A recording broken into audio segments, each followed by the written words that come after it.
Mother. Good evening. We are joined today by the full crew of people, including Flying Rich, who is suing the federal government, but we can't really talk about that too much. I can talk about that, but Rich cannot talk about that while we're on the stream, so you won't. I can talk about it too, but not while he's on the stream with us. So of course not. Let's go. Kurt24, breaking news. Yes. We are going to be talking about case today. It's the original case that was filed against Pistol Braces, and they lost in district court. But the Eighth Circuit decided that if Safety Harbor Firearms, if you and Joe want to join, let me know. I will get you the link. Just text me, and I'll text you back the link. But we're going to be talking about Pistol Braces. The original case was Frack versus Garland, which is the firearms regulatory whatever. The Firearms Regulatory Accountability Coalition, which was founded by SB Tactical, B&T, and a bunch of other people that got together and followed it, is ran by a guy named Travis White, who is the president. Pretty cool guy. Well, B&T isn't there? Yeah. Nice. I've talked to Travis quite a bit. They have a really, really good attorney named Mike Fawcett, who is also a great guy as well. He is kind of like a Rob Olson type of guy. Steven said, Rob Olson guy. Yeah. So Mike is a good guy. Travis is a good guy. They're really good guys over there. But they had the original case against the pistol brace rule out of the Eighth. They lost in circuit court, but not circuit court, district court. But now they have won in front of a 3-judge panel in the Eighth, which is. It's good because it shows that there's multiple circuits that are ruling that the ATF cannot ban pistols with pistol braces on it. Because remember, they never banned the pistol brace. They just said that if you put a pistol brace on a pistol, it turns it into an SBR. And you're going to see a lot of the same reasons that the Fifth came to their conclusion. But this is going to put another nail in the coffin for this draconian rule that acts as a law. There is another case brought by Floodbusters out of the 11th. We're still waiting to get word on that one. I think that's at the district court level, I believe. And yes, no, it's not a breaking through Supreme Court, the 6-3 decision. Burn Fink. No idea what that means, but whatever. So we're going to go and read through this. Rich is filming on his potato today. Yeah, it's a new potato with a micro USB port, but we can work around that. Yeah, Rich is using his 1995 webcam. Sorry, that's funny. I just pictured like one of those old Logitechs in my head. Oh, the ball thing. You go lay down. Yeah. Go lay down. Choose that 360p. Yeah, 240. Oh, that's great. All right. You put a brace on a pistol and it becomes a gun and it shoots a higher caliber bullet. Rich, I don't know where you went, but he's dialing He's up. on dial up. No, he's not he's dialing up. Yeah, he was AOL going. He's using one of those free CDs they used to give out. Oh, yes. Dude, yeah, sorry. All Okay. right, let's just jump into this. Dark, you can start reading. I'm going to share the actual decision, the PDF here, and you can start it, and we can go from there. Just start from here. Before this is page 5. The other one describes the NFA, which I'm sure nobody needs me to explain what the NFA is, but that's what they did. Yeah, if you're here, it's likely that you're already familiar. SB Tactical asked the ATF whether its stabilizing brace, when attached to the rear of a pistol, would change a pistol's classification under the NFA or GCA. See final rule, blah, blah, blah. The ATF initially answered no, determining the stabilizing brace, quote, was not designed or intended to fire a weapon from the shoulder, but rather to allow a weapon to be held and operated with one hand. Thus, the ATF initially concluded the brace pistol was not subject to the NFA's controls. And then it cites case law. Well, I'm sorry, no. Plaintiff Richard Cicero, is that Cicero? Cicero? Cicero. Cicero was one of the stabilizing brace's earliest users, a combat veteran who lost both his right arm and leg while serving his country in Afghanistan. Cicero discovered the stabilizing brace helped him and other physically challenged shooters to use heavy pistols, which they would otherwise not be able to shoot properly. Cicero uses his weapon's stabilizing brace as SB Tactical claims it intends the brace to be used, with the strap wrapped around the forearm and the cuff providing stabilizing support for the firearm. And they got a picture right here of him of the brace being used the way that SB Tactical says. The ATF claims that SB Tactical that only submitted one model, which was originally known as the SIG brace, but they didn't submit the other models, and the other models kind of differed from the original model, being hard plastic, the strap being shorter and stuff like that. I don't buy that, but let's Yeah. go ahead.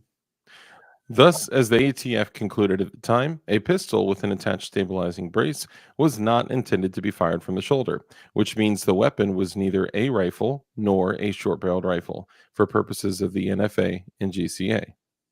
I remember when I originally said that the ATF was going to try to ban pistol braces, and everyone said that I made it up, and then like 6 months later, they tried to ban pistol braces.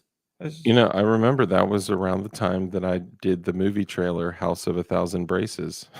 Yeah, and no, this is like actually Thanksgiving of like the year before the pistol brace rule actually came out. They were working on it, but yeah, and SB Tactical tried to throw me under the bus, but didn't work.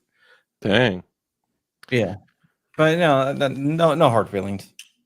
No hard feelings. Losers. Just Yeah. kidding. No, Sorry. they won actually, so they're winners. Yeah. No, yeah, sorry. Just kidding. Though SP Tactical's stabilizing brace may have been, I just have to say it's hilarious that Rich's internet has been working totally fine all day, and the moment that he clicks go live, it's just, Yeah, oh, that's could be how, a bandwidth issue.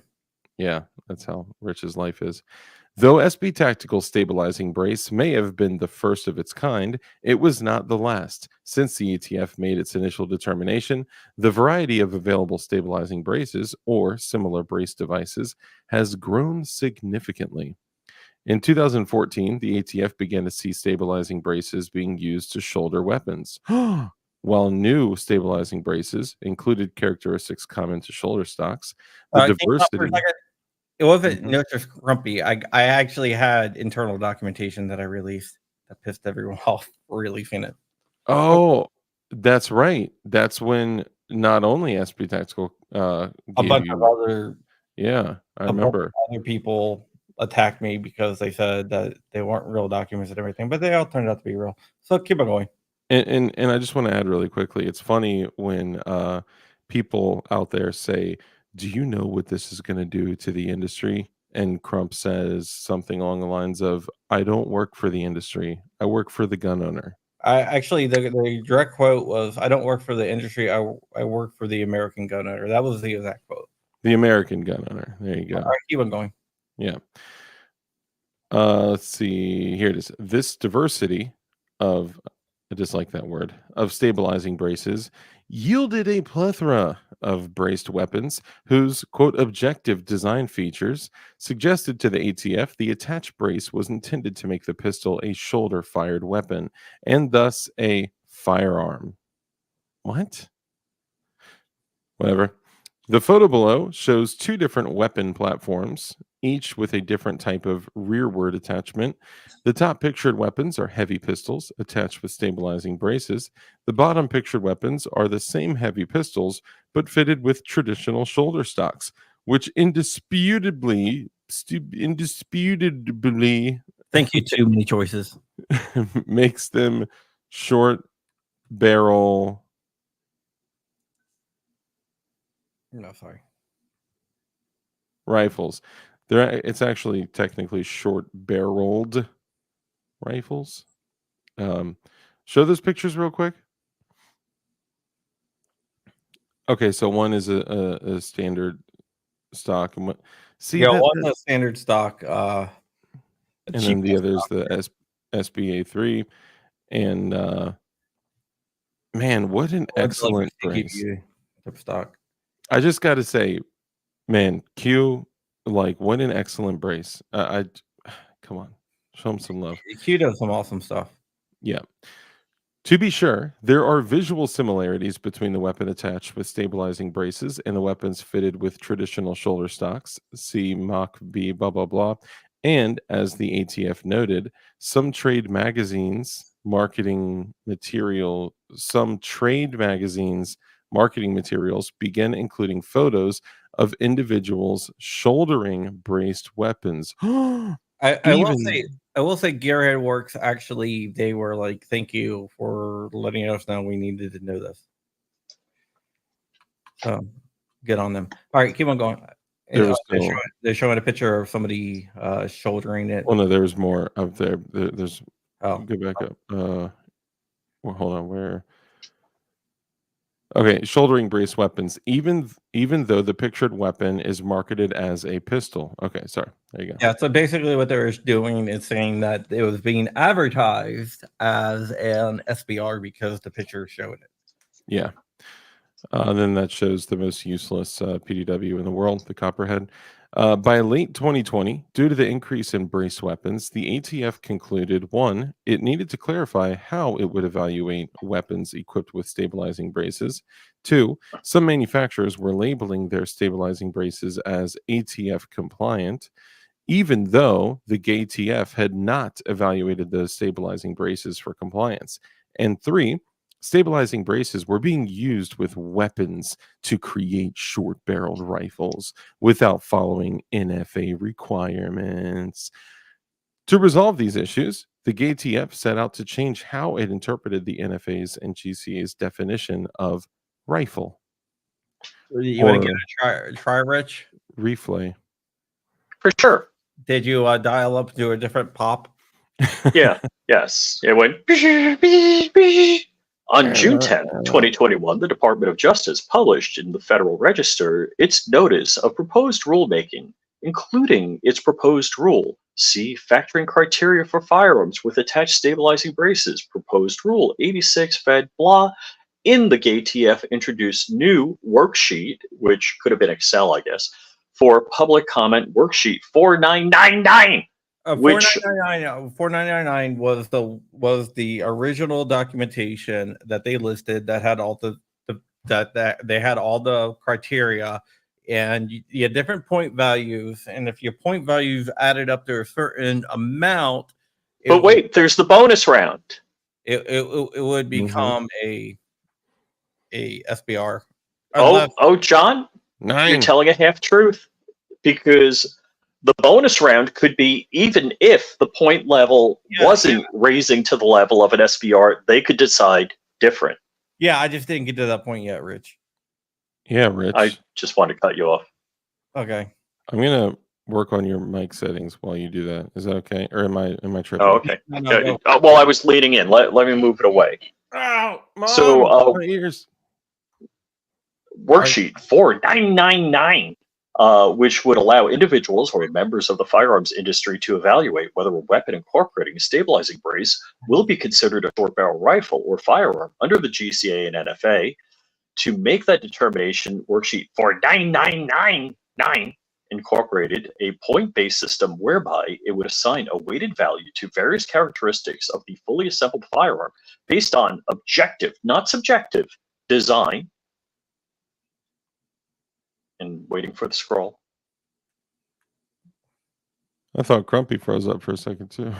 No. Right. Characteristics or features that are common to rifles, features associated with shoulder stocks, and these features limiting the ability of the stabilizing brace to an actual brace in an elevated weapon accumulated point 4 points or more under Worksheet 4999 criteria would then the ATF determined the weapon was designed and intended to be fired from the shoulder and classified as an NFA item. The proposed rule proved controversial and comments were overwhelmingly negative, which is amazing to me, is that there's a comment period. If comments are negative, we're going to do it anyhow. We're the ATF. Noting the proposed rule proved to be complex and confusing, final rule at 6497 noting negative reception. So 18 months later, the ATF published the final rule abandoning Worksheet 4999 and its point system altogether while adopting a two-step multi-factor framework for evaluating whether a braced weapon is objectively designed and intended for shouldering. See final rule 6480. At the final step, the ATF examines whether the weapon equipped with a stabilizing brace provides surface area that allows the weapon to be fired from the shoulder.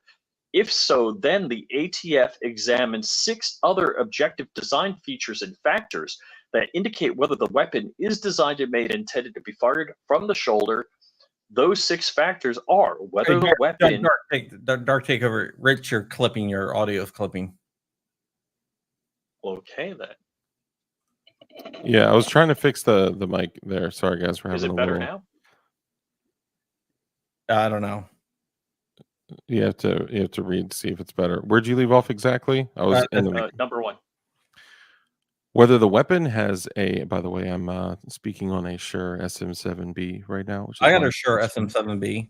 Yeah. Rich actually has a Roadcaster Pro, but he doesn't. It's still in the box. He's had it for like 2 years. I took it out of the box. It's in the bubble wrap. You're still clipping. Still clipping. Whether the weapon has a weight or length consistent with the weight or length of a similarly designed rifles.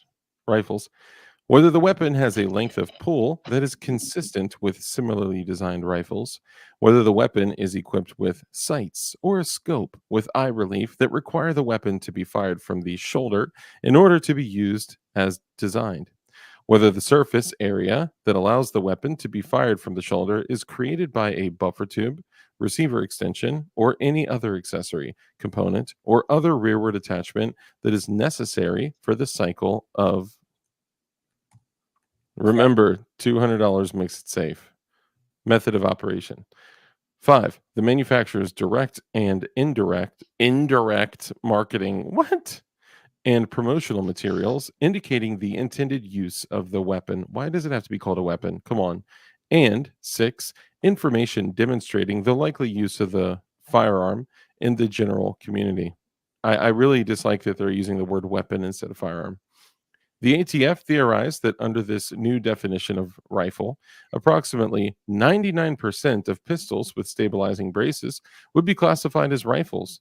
The final rule did not adjudicate stabilizing braces systematically, such as by stating that a particular manufacturer's specific brace always transforms a weapon into a rifle when attached to that weapon. At blah, blah, The ATF deemed it not administratively feasible to follow commenters' suggestions to provide an exhaustive list of stabilizing braces. Instead, the GATF would make its determinations on a weapon by weapon basis.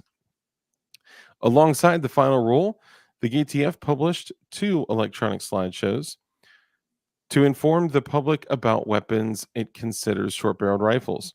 The first slideshow contained 32 photos of common weapon platforms with attached stabilizing braces, brace designs that are short-barreled rifles. And the second slideshow contained 35 photos of commercially available firearms equipped with a stabilizing brace You know that what are that short-barreled reminds me of? rifles.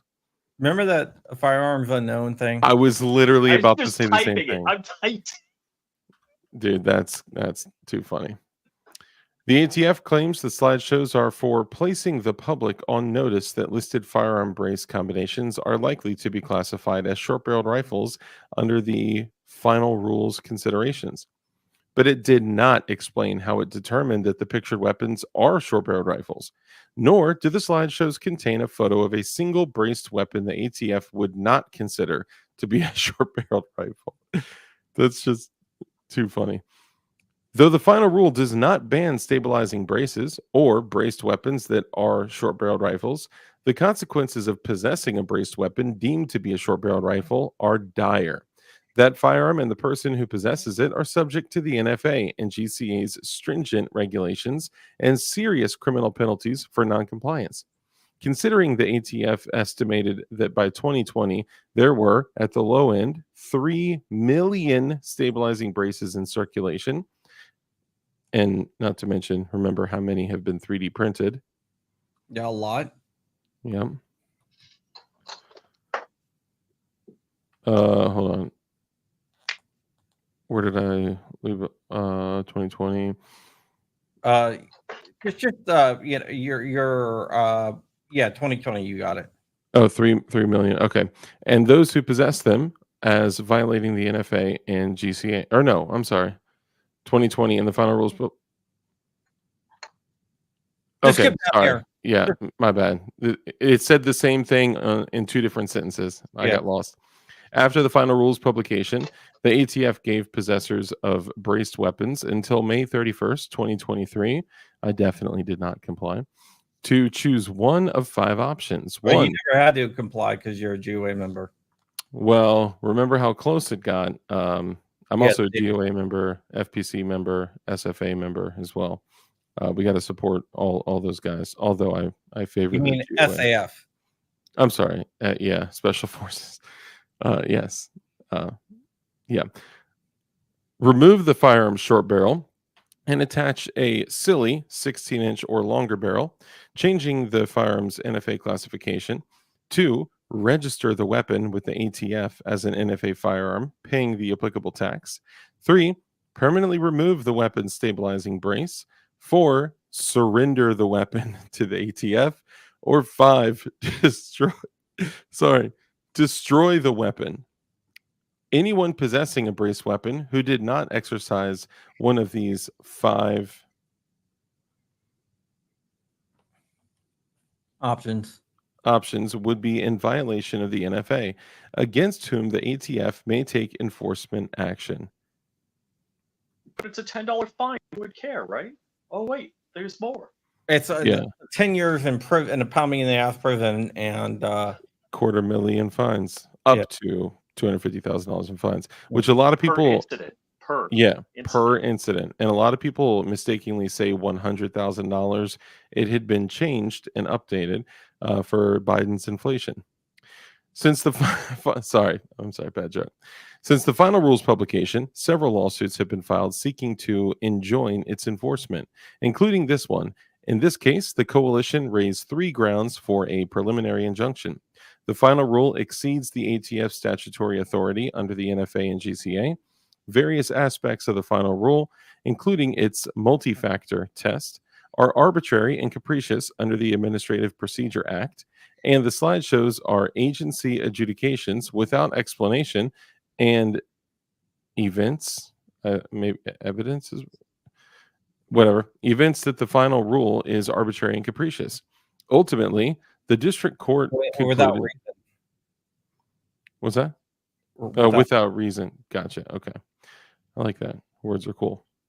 Ultimately, the district court concluded the coalition did not demonstrate a substantial likelihood of success on the merits of its claims, so it denied injunctive relief without analyzing the other injunctive factors. The coalition appeals. Yeah, so basically, this is where it went to the district court. This is like the first ruling from the district. Well, this ruling it was filed before the other ones, but it came out after the rule went into effect, and the district court judge went against what was said in the other cases down in Texas, where this judge actually found against the coalition frack and stuff like that. So they appealed, and this is where we are now. This is what we're talking about now. Here, let's do this. Rich, you take over. I'm going to adjust your mic. Just speak very softly, and it'll stop it from clipping. We have injunction over an appeal from a district court's order denying a preliminary injunction. We review the district court's ultimate ruling on a preliminary injunction for abuse of discretion though we review its underlying legal conclusions de novo. Homestead Inc. versus Florence. A district court abuses its discretion in denying a preliminary injunction if it rests its conclusion clearly on erroneous factual findings. Hooyah! I do want to address this. I can guarantee you, I can speak for GOA. Well, I can't speak for them, but I can speak. I know everything about GOA in the back end. I can guarantee you, and Dark knows a lot of the people over there, if they ruled that the NFA was unconstitutional, all gun laws are unconstitutional, because I have a cigar said he thinks that gun rights groups like the back and forth, they would happily shut down and go do something else. Yeah. 100%. At least a small portion of them. A GOA? Yeah. Well, the leaders of GOA, definitely. Eric and stuff. Yeah. Aiden. Trust me. They said they wish they did not have to even exist. Correct. Yeah. All right, keep on going. Or erroneous legal conclusions. In our circuit, a plaintiff seeking I'm preliminary sorry. injunction. Family emergency. I got to go. All right.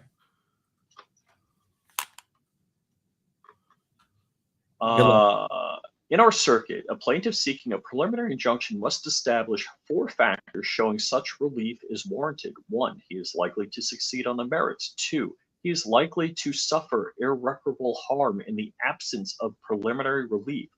3, the balance of equities tips in the favor and an injunction is in the public interest. And case law, blah. When deciding whether... Which is a case I worked on. Oh, cool. When deciding to grant a preliminary injunction, It courts deals with ask... frames and receivers. Just Very cool. When deciding whether to grant a preliminary injunction, courts ask whether the balance of equity so favors the movement that the justice requires the court to intervene to preserve the status quo until the merits are determined. One other thing about Morehouse, they're all our viewers. Everyone cool. The movement bears the burden of demonstrating the preliminary injunction is warranted because a preliminary injunction is an extraordinary remedy never awarded as of right. The movement is whoever appeals. The petitioner. Yes. Here, we only review the district court's holding that the coalition was not likely to succeed on its merits, as the district court did not examine the other 3 injunctive factors. Of the 4 injunctive factors, likelihood of success on the merits is most significant because an injunction cannot issue if there is no chance of success on the merits. when a party seeks to enjoin a government regulation that is based on presumptively reasoned democratic processes, we assume the coalition does here. We apply a more rigorous threshold showing that just a fair chance of success on its merits, Planned Parenthood, Minnesota. Instead, the coalition must show it is likely to prevail on its merits.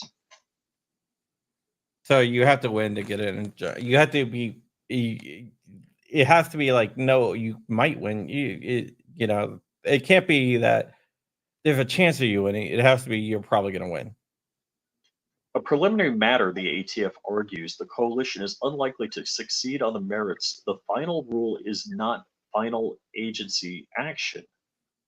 The ATF claims it is not attempting to make positive law, but simply introducing an interpretive rule which merely clarifies or explains existing regulations.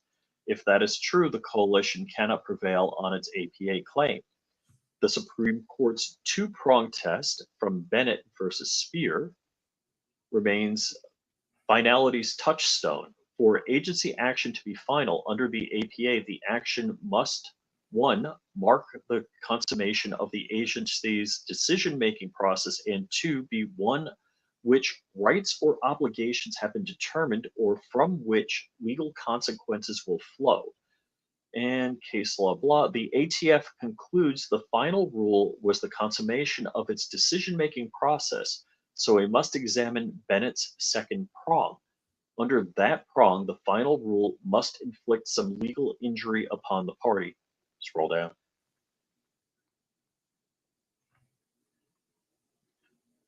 Under that prong, the final rule must inflict some legal injury upon the party seeking judicial review, in that either compels affirmative action or prohibits otherwise lawful action. And let me just, in Hawks Company versus U.S. Army Corps of Engineers, we delineated instances when an agency action determined rights or obligations under Bennett's second prong. For example, when an agency requires parties to incur substantial compliance costs, forego what they assert is lawful, use of their property, or risk substantial enforcement penalties. However we determine the final rule satisfies Bennett's second prong, the final rule represents a sea change in how the ATF evaluates stabilizing braces. It rescinded all previous braced weapon classifications, declaring them no longer valid. Final Rule 6480. That means that the ATF now believes many braced weapons are short-barreled rifles. So anyone possessing one may have been violating the NFA by possessing an unregistered rifle, including those parties whom relied on the ATF's prior classification letters in believing they were complying with the NFA. The consequence of the ATF's about face is its many individuals relying on the ATF's previous classifications were apparently committing felonies for years by possessing braced weapons. Accordingly, they must take one of the 5 compliance steps, including paying a tax or otherwise surrendering, destroying their weapon, property, or risk prosecution.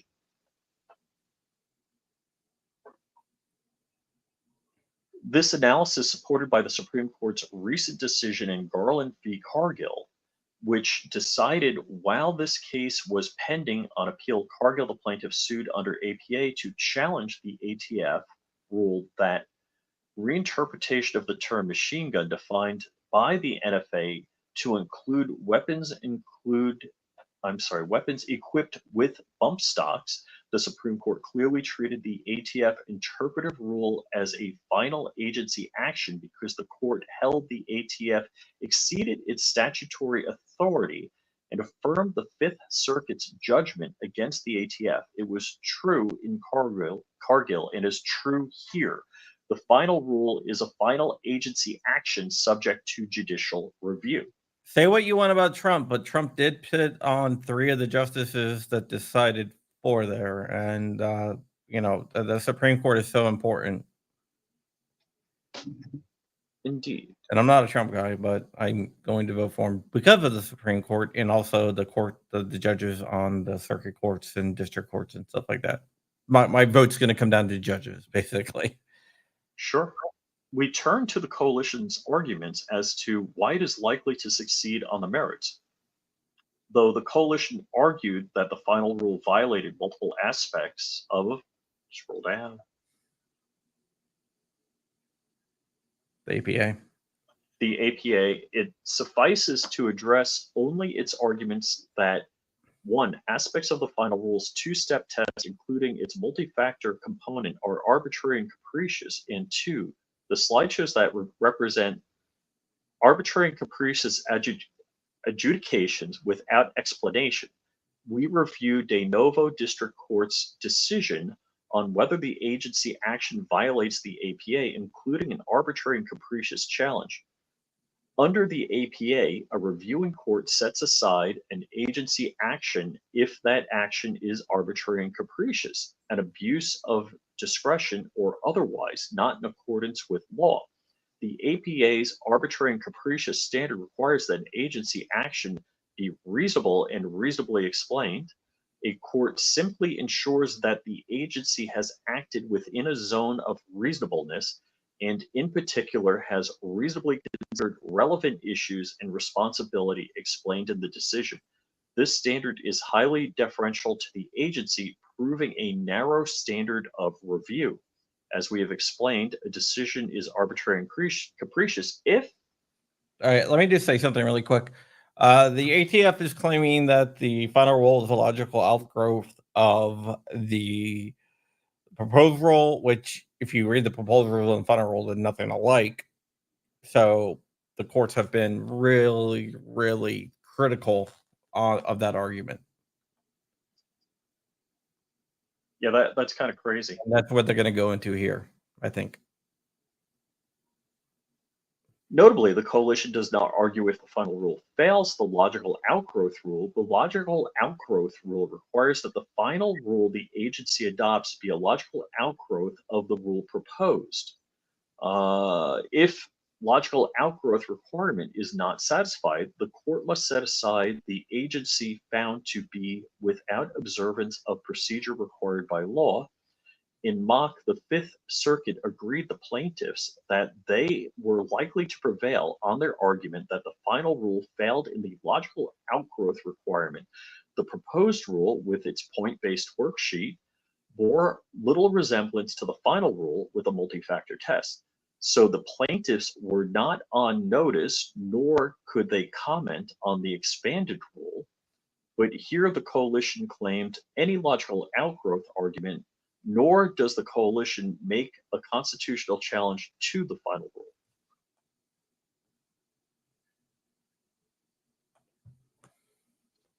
The agency has relied on factors which Congress has not intended it to consider, entirely failed to consider an important aspect of the problem.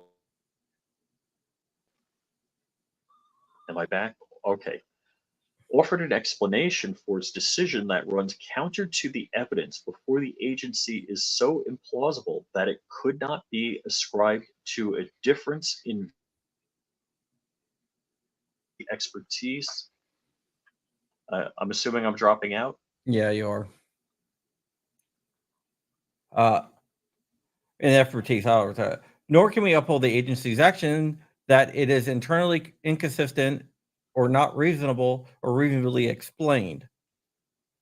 The rear surface area step. The final rule first step requires determining a weapon that is equipped with an accessory component or other rearward attachment, e.g. a stabilizing brace, to see if it provides surface area that allows the weapon to be fired from the shoulder. The coalition challenges this step is arbitrary and capricious because the ATF refused to include more specific metrics on the minimum surface area required for shouldering. We agree with the coalition. Basically, what they said was that you know it when you see it. It's like a holistic test. So you know it when you see it. We're not going to give you specifics, but you know when you see it. So I might see it and say, that's not enough surface area to shoulder it. But then the ATF could look at it and say, that's enough surface area to shoulder it. You're going to jail for 10 years. All right, keep on going, Rich.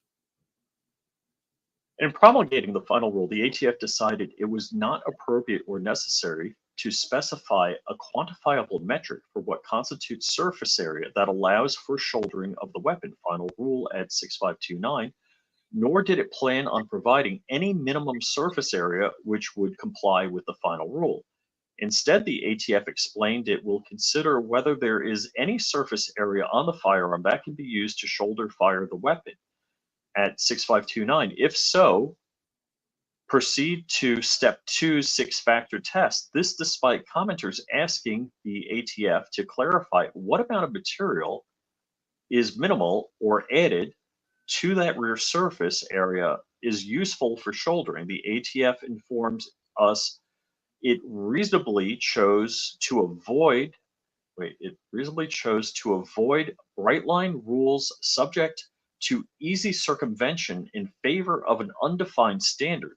The problem is the final rule does not explain how providing any amount of mathematical guidance, never mind bright line mathematical rules, was likely to lead to circumvention of the law.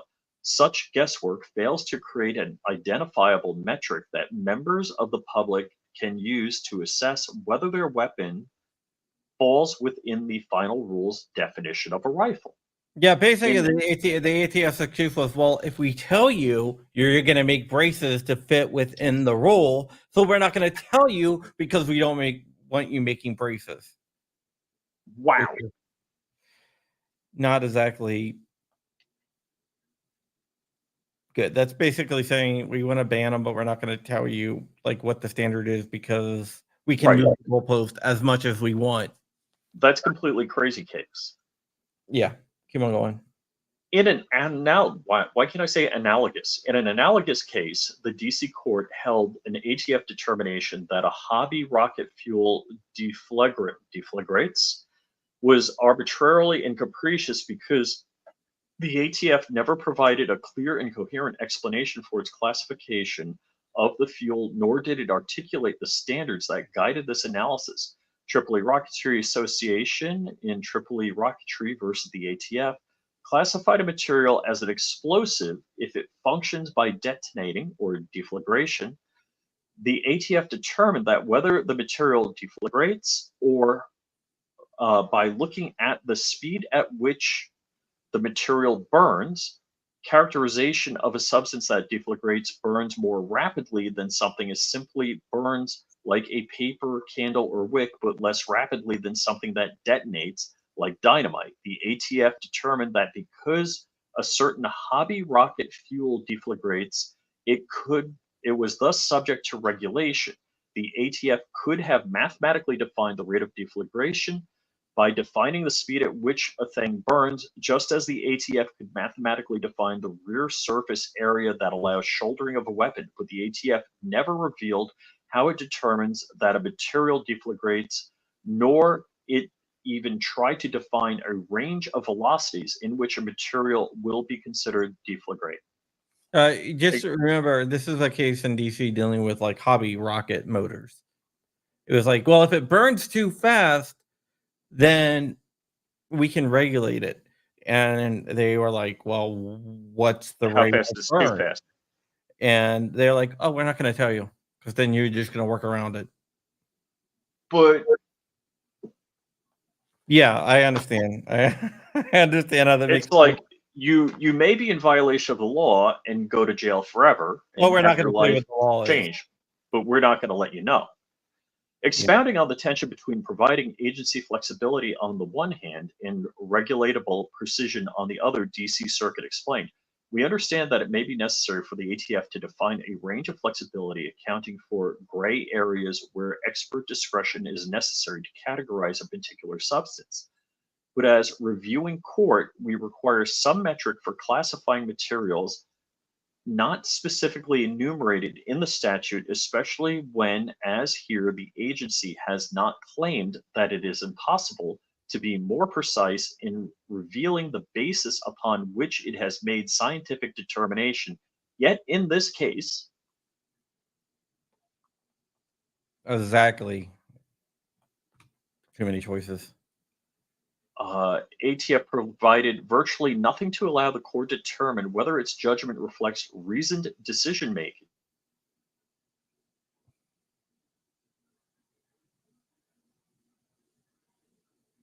Go ahead. Ultimately, I guess he was locked up. Ultimately, the Tripoli Rocketry Court held that the determination to be arbitrary and capricious. A similar problem arises in this case when the ATF claims the right to make an unbound comparative analysis while insisting it has no burden to make more particularized finding. The ATF does not deny it could provide some range of flexibility in explaining the total surface area that allows for shouldering a weapon, but it does not want to, citing the need to prevent the circumvention of the law. Yes, Rich just stood on. This psychometric issue compounded the ATF acknowledging that a majority of brace weapons would have a surface area that allows a user to shoulder the weapon. Final rule at 6,529 by the ATF own estimate, 99% of brace weapons are rifles under the NFA and GCA, not just a simple majority. Remember, when the Fifth Circuit asked them, can you give an example of a firearm with a brace that would not qualify as an SBR, the ATF said that it could not. No, the ATF tried to make them illegal. Likewise, the ATF did not identify a single braced weapon. Okay, I just said this, but likewise, an ATF did not identify a single braced weapon with a surface area that would not allow a weapon to be shouldered fired. Rather than specify what kind of brace could pass the muster, the ATF posits that a stabilizing brace could hypothetically include a feature intended specifically to prevent shooting the firearm from the shoulder, otherwise prevent shouldering. They're talking about like if you put like a spike on there, I guess. A potential example of such feature includes a permanently attached protrusion that would dig into the shooter's shoulder should the firearm be fired from the shoulder. Spike. Maybe I should read this before I start saying this is what they're probably talking about because it goes and explains it. But providing this potential example is little guarantee to the brace weapons manufacturer and possessors who risk felony convictions if the ATF deems the potential protrusion provides just enough surface area to fire a weapon. All right, go ahead, Rich. Thus, the coalition is likely to succeed on the merits of its argument that this step is arbitrary and capricious. The ATF has calculated no standard whatsoever for determining when the stabilizing brace's rear area, surface area, would allow the shouldering of a weapon.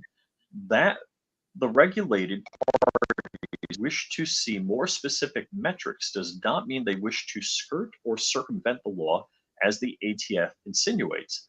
They may simply wish to comply with the, I'm assuming, law or regulation, law by producing or equipping stabilizing braces that do not have a rear surface area that allows for shoulder firing a weapon. If the ATF determines a weapon provides surface area to allow the weapon to be fired from the shoulder, it proceeds to the second inquiry, analyzing the weapon under 6 other factors to determine if it's objectively designed and made and intended to be fired from the shoulder. Final Rule 6575. The coalition alleges. This is where we're going to get into the advertising and how it's advertised. Unbelievable. The coalition alleges the 5th and 6th factors are arbitrary and capricious. Factor 5, the manufacturer's direct and indirect marketing and promotional materials indicating the intended use of the weapon. The marketing factor, Factor 6, is information demonstrating the likely use of the weapon in the general community. The community use factor. The coalition argued that these factors do not explain how the ATF will assess this information, permitting the agency to reach arbitrary and capricious results. The district court did not discuss its view on these factors, instead, believing the multi factor test as a whole was within the realm of reasonableness. One of the pictures that they showed originally, I'm not sure if it's in this case or not, was it was a bolt action firearm with a short barrel with a brace that had a scope. And they try to say, it has a scope.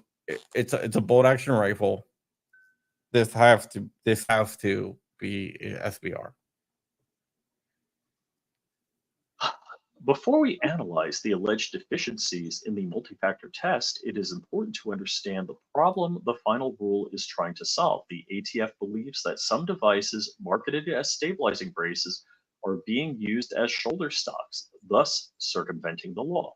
Whereas heavy pistol attached with a shoulder stock was a short-barreled rifle, a heavy pistol attached with a stabilizing brace, which could functionally be used as a shoulder stock, was exempted from the regulation. The ATF resolved to examine other objective factors to determine whether braced weapon was intended to be shoulder fired. And let's see, nothing actual use of the item in the community and products likely use factor into what purpose an item is preliminarily intended to serve, as it explained. Where the ATF's evaluation of submitted braced weapon demonstrates that the objective design features of the firearm as configured do not support the manufacturer's purported intent, suggest a different intent when the ATF may conclude that the firearm ought not be classified on the basis of the manufacturer's purported intent, thus ensuring effective enforcement of federal law. Final rule at 6495. Hence, the need for the ATF to look at other objective factors to determine whether a braced weapon's overall design reveals an intent to allow for shouldering the weapon. The two of those factors include the marketing and community use factors. As to the marketing factor, the ATF considers the marketing of the attachment, indirect marketing through persons the manufacture or sell stabilizing braces but not firearms, and the direct marketing from the firearm manufacturer regarding the firearm, which the Okay, Rich locked up again, but I want to touch on this community use factor. So that's basically saying if a lot of people are using it to shoulder, then retroactively it can be reclassified as a stock, even if it originally was considered a attachment or I'll take it from here, Rich. The ATF will examine the manufacturer's direct and indirect marketing to see if they directly contradict the purpose they stated to the ATF when submitting the firearms and indicate that the firearm in reality is intended to be fired from the shoulder. Indirect marketing materials can include statements from accessory manufacturers for the accessories that a firearm manufacturer attaches or incorporates into the firearm, such as a brace manufacturer advertises that a stabilizing brace is a method to circumvent the NFA. As an example, prohibitive indirect marketing materials. The final rule include a screenshot of SB Tactical's website's homepage. Brace yourself. So basically, they just put here. The homepage tells readers to brace yourself and to stiff arm the establishment. The ATF concludes that the homepage shows that SB Tactical was marketing its stabilizing brace as a way to avoid NFA controls and to stiff arm the establishment. SB Tactical insists stiff arm innocently refers to the one hand firing stance. The ATF concedes that it had deemed NFA compliant before the recent reversals. Even if justification is fanciful, it does reveal a flaw with the marketing factor. Neither the final rule nor the ATF addressed how they will evaluate alternative explanations for the same marketing material. Basically, the ATF got butthurt over SB Tactical on their website. All right, keep on going. Rich? I'll keep on going then. The community use factor is even more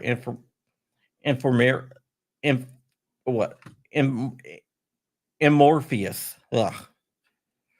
The ATF will consider information demonstrating the likely use of the weapon by the general community, including both manufacturer's stated intent when submitting the item for classification and use by members of the firearms industry, firearms writers, and the general community. Not only are the same terms vague, who compromises this general community, and how will the ATF evaluate them?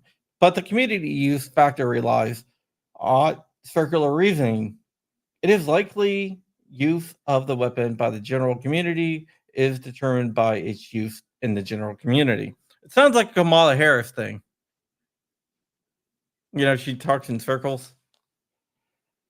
That tells the reader nothing about how the ATF will evaluate the community use under the final rule, allowing the ATF to reach any decision it wishes, only looking to specific evidence of the community misuse while ignoring any other example of the community's compliant use.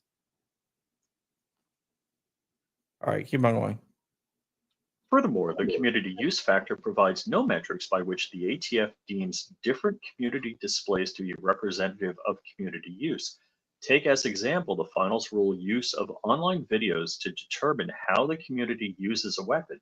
The ATF analyzed numerous videos demonstrating individuals using the stabilizing brace from the shoulder at 6506. In one video, an individual said he believed the stabilizing brace was for shouldering weapons.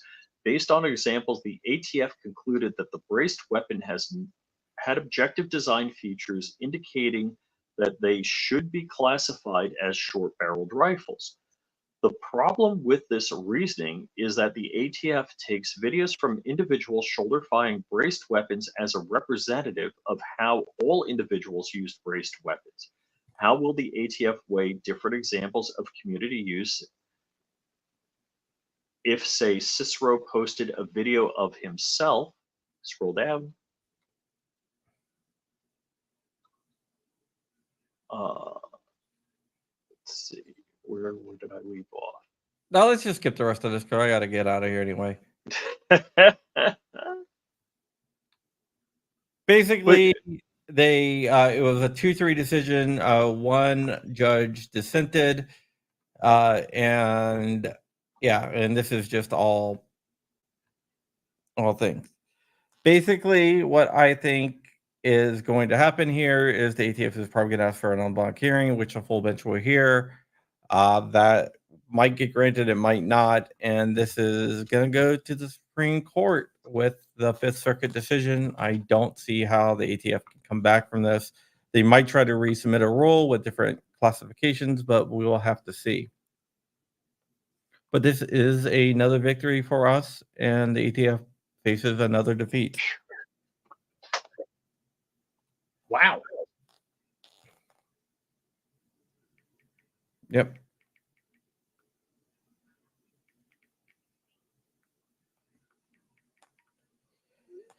And with that, we are out of here. Yeah, and let's see. I was looking, and I'm like, that looks like a KES compact entry stock from Safety Harbor Firearms.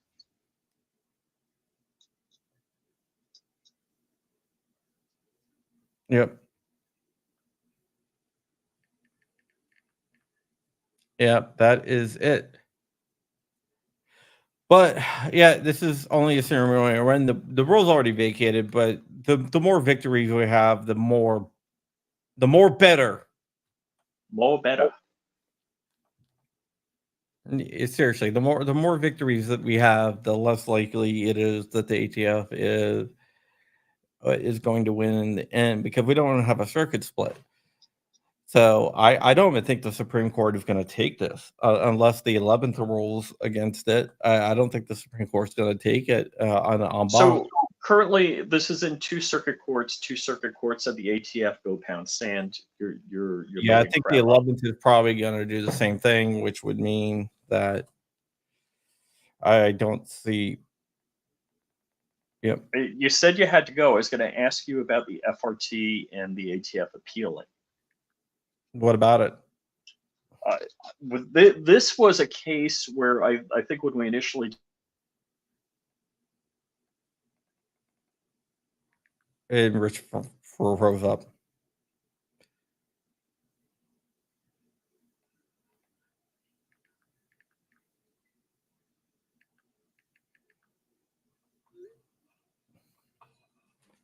discussed the break.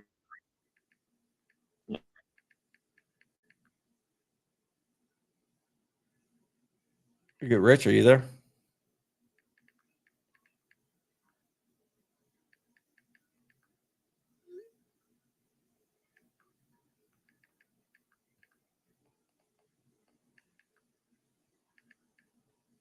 Are you there?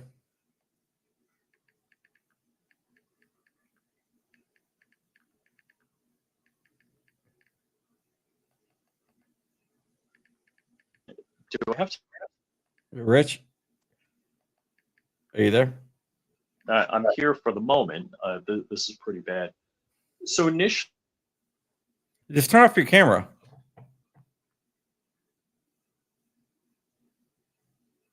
Rich looks like he's like a what like paper mache.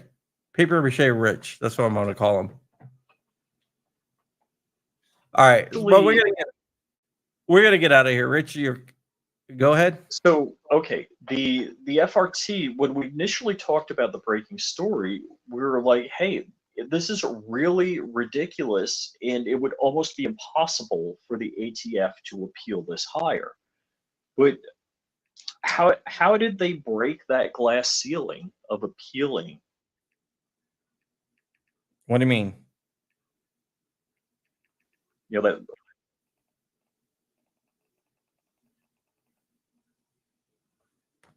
All right, we're gonna get out of here. Rich is breaking up, but thank you guys for watching, and with that, we are gone. Bye.